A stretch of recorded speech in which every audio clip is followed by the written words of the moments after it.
Murakaza neza kuri channel ya Delphin Entertainment. Abantu mwese mwifuje yuko nafungura channel dore nayibazaniye, aho tugiye kuja turanyuzaho udusobanuye twiza two mu mahanga, udufilime twiza tw'urukundo. Abantu bagiye barabinsaba ari benshi, none ndavuze nti reka uyu munsi nze mbibakorere, ubundi tuje turabana mu buryohe. Abantu babinsabye ari benshi bakuntu nsobanura neza filime nziza z'urukundo zirimo inyigisho, kubera icyifuzo cyanyu dore ndabibazaniye pe. Mukore subscribe muri benshi, kandi iyi video muyisharinge ku bantu benshi baze kuyibona, ubundi tuje turabana mu isi y'uburyohe. Ubundi bino bintu naje kubyigaho nsanga ngomba gukora filime nk'izi zisobanuye, zimeze neza rwose, kugira ngo tubashe kugira urukundo ruhamye. Wenda hari abantu bagiye baravuga ngo hari uburyo nkundana na sheri wanjye, nyine tuba dushaka amasomo yo kuduhugura kugira ngo nyine twitware neza mu rukundo, kugira ngo tuje turakomeza tube mu rukundo rumeze neza kandi rufite intego. Hari n'abantu benshi bubatse bagiye baranyandikira muri comment bati jya ukora inkuru nziza z'urukundo, cyane cyane wenda ku bijyanye n'abashakanye. Ibyo ngibyo naricaye mbyigaho, mbona bikwiye kugomba kubaho. Nicyo cyatumye ntegura, ndavuga nti ngiye kugenda acishaho filime nziza zinogeye buri wese, filime zimeze neza. Mbese rwose nzi yuko abantu mugiye kujya murazumva, mugiye kujya murumva filime zimeze neza zigiye kujya ziraca kuri iyi channel Delphin Entertainment.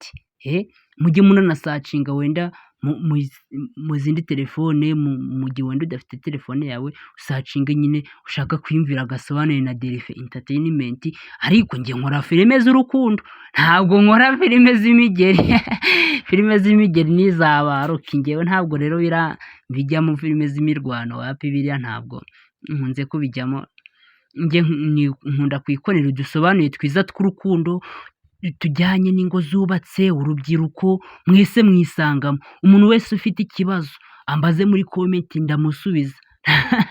Utagira ikibazo ngo kubera iki ntaragusubiza, njye ndagusubiza rwose, ntuze kugira ikibazo. Ibintu byose ndabikora fresh, nta kibazo uri buze kugira. Inkuru zose ngiye kuja ndacisha hanga ni inkuru zubaka, zifite icyerekezo. Mbese ntabwo ari nka bya bindi bitagira umutwe n'ikibuno.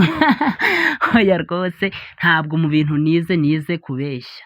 Mu buzima bwanjye ntabwo nabeshya abantu nkamwe, muraba agaciro kuri njyewe. Niba ari ubwa mbere ugeze kuri channel, kora subscribe kandi na like niba video yagufashije. Wandike no muri comment ikintu ushaka kugira ngo tuzakora ubutaha. Ubundi tuzaja turahura mu gasobanuye, ubundi twimanukire neza. Ndabemera rega. Ubundi hari abantu benshi nkunze kubona banyandikira SMS, mbashimira cyane ko mutandika comment zo kuntuka. Rwose bura mwakandika comment zo kuntuka, njyewe ntabatuka. Mwari mwumva nabatutse? Ura mu bisanzwe ndi umuntu udatukana, ntabwo natuka abantu nkamwe. Niyo mpamvu nanjye nkora inkuru nziza zifite icyerekezo.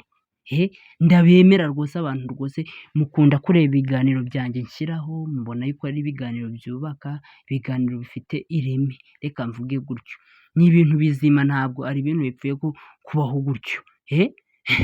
Rwose ibyo bintu ndaza kubyigaho, ngenda bazana inkuru noneho zifatika. Noneho reka mbareke turahura muri video ndi buze gushiraho next time, ubundi dukomeze turyoherwe n'ibihe. Murakoze cyane, ndabakunda.